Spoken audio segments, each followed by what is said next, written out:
नमस्कार दोस्तों, आज की जो हमारी प्रेस वार्ता है ये बहुत सिर्फ एक पार्टी के लिए नहीं बल्कि पूरे देश और पूरे समाज के लिए बहुत महत्वपूर्ण है, क्योंकि दिल्ली से चंद किलोमीटर की दूरी पर अगर किसी व्यक्ति को, उसके परिवार को हमला किया जाए, उस व्यक्ति की मृत्यु हो जाए और उसका बेटा गंभीर अवस्था में अस्पताल में भर्ती हो, 70 साल की बुजुर्ग महिला पर अटैक हो, सिर्फ इसलिए क्योंकि पूरे इलाके में एक अफवाह फैलाई गई और अफवाह फैला के कहा गया कि वहाँ पे बीफ खाया जा रहा है, इसलिए वहाँ हज़ारों की भीड़ इकट्ठा कर ली जाए, पीट पीट कर मार दिया जाए। ये जघन्य अपराध है और सिर्फ अपराध नहीं है बल्कि ये हिंदुस्तान को तोड़ने की एक तरीके की साजिश भी है। और मैं ये बात पूरी गंभीरता के साथ कह रहा हूँ क्योंकि जो घटनाक्रम सामने आया है और जो हमारी जांच में भी चीज़ें निकल कर आई हैं, उस गांव में इस तरीके का कोई माहौल सांप्रदायिक न पहले था और न इसका कोई इतिहास मिलता है। वो परिवार बहुत लंबे समय से वहाँ रह रहा था, आस पड़ोस के लोगों से, गांव के लोगों से, समुदायों के बीच में सौहार्द था। हमारे पास ये भी जानकारी है कि जिस बुज़ुर्ग की हत्या की गई है उनका इतना सम्मान था गांव में कि लोग कोई उनको तुम कह के नहीं बात करता था। ऐसे में कुछ लोग पूरे मामले को भड़काते हैं और इस बात के सबूत अब सामने आ रहे हैं कि 2 लड़के मंदिर में गए, मंदिर के पुजारी को जगाया,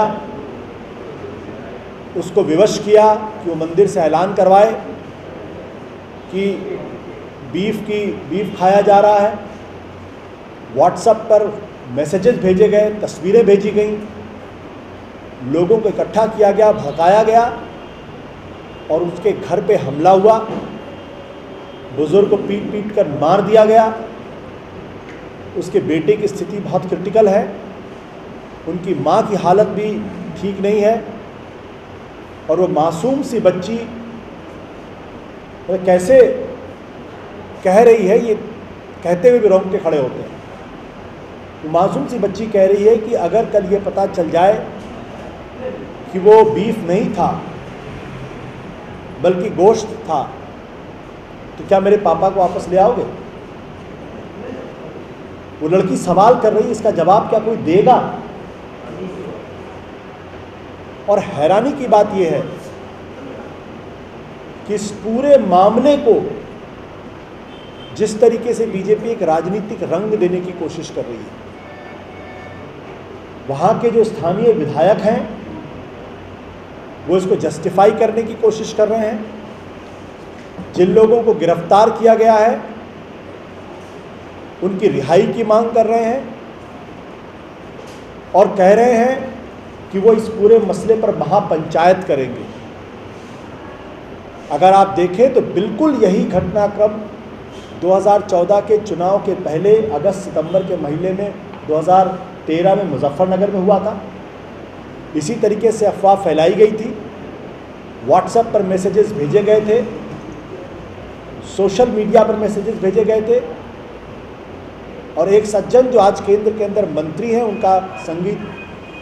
मंत्री हैं, उनका बाकायदा उसमें नाम आया था, उनके खिलाफ कार्रवाई भी हुई थी और उसी तरीके से माहौल बिगाड़ा गया था जिसमें बाद में कई लोगों की मृत्यु हुई, हज़ारों लोगों को बेघर होना पड़ा था। देश के प्रधानमंत्री सिलिकॉन वैली जाते हैं, अमेरिका जाते हैं, हिंदुस्तान के अंदर हिंदुस्तान की एक दूसरी तस्वीर पेश करते हैं, लोगों से कहते हैं कि आप हिंदुस्तान के अंदर आइए और अपना निवेश करिए। और उन्हीं प्रधानमंत्री के कार्यालय और निवास से चंद किलोमीटर की दूरी पर इस तरीके की वारदात होती है और उनकी पार्टी के लोग इसको जस्टिफाई करने का काम करते हैं जस्टिफाई करने का काम करते हैं, और उनकी कैबिनेट में बैठे हुए एक शख्स जिनकी जिम्मेदारी है देश की संस्कृति को बेहतर करना, वो खुद जस्टिफाई करते हैं, कहते हैं मिसअंडरस्टैंडिंग है जो स्वतः सिद्ध है, जिसके बारे में सबको जानकारी है। कैबिनेट में बैठे हुए मिनिस्टर महेश शर्मा जी इस पूरे मसले को कहते हैं कि कन्फ्यूजन में ऐसा हो गया, मिसअंडरस्टैंडिंग में ऐसा हो गया। ये न केवल दुर्भाग्यपूर्ण है, बल्कि ये लगता है कि बीजेपी एक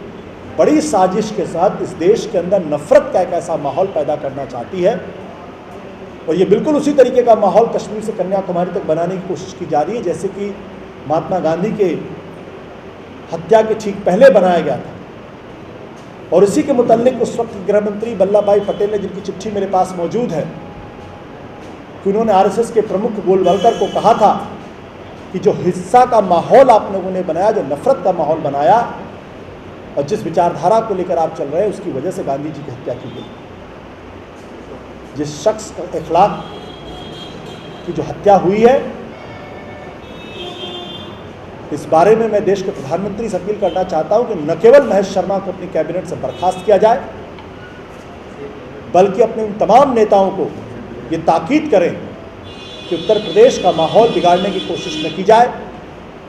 जो मंत्री कानून के मामले में हस्तक्षेप करने की कोशिश कर रहे हैं, जो नेता बीजेपी का हस्तक्षेप करने की कोशिश कर रहे हैं, उनके खिलाफ कार्रवाई हो पार्टी के स्तर पर, और इस पूरे मामले में जो लोग इन्वॉल्व हैं, चाहे वो कितना भी बड़ा आदमी क्यों ना, उनके खिलाफ कार्रवाई होनी चाहिए। आम आदमी पार्टी इस घटना की गंभीर निंदा करती है। हम उत्तर प्रदेश के गवर्नर से इस बारे में मिलेंगे, हमारी उत्तर प्रदेश की यूनिट वहाँ जा रही, उत्तर प्रदेश के मुख्यमंत्री से मिलेंगे, साथ ही साथ हमारी एक टीम इस पूरे घटनाक्रम का दौरा करने के लिए जाएगी। मैं फिर आप लोगों से निवेदन करना चाहता हूँ, ये बहुत गंभीर मसला है। इस देश में अगर किसी आदमी का कत्ल सिर्फ इसलिए हो जाए क्योंकि वो क्या खाए और क्या ना खाए, कल मेरा कत्ल इस आधार पर हो जाए कि मैं ये चीज़ खा रहा हूँ और आपको पसंद नहीं है, तो ये बात ठीक नहीं है। इसको धर्म, देश, राजनीति, समाज, अल्पसंख्यक, बहुसंख्यक, इन सब से ऊपर उठकर हमें इसकी भर्त्सना करनी चाहिए, और जो लोग इसके लिए जिम्मेदार, उनके खिलाफ कड़ी से कड़ी कार्रवाई होनी चाहिए। केंद्र में बैठे हुए महेश शर्मा जी के खिलाफ उनको सैक किया जाए।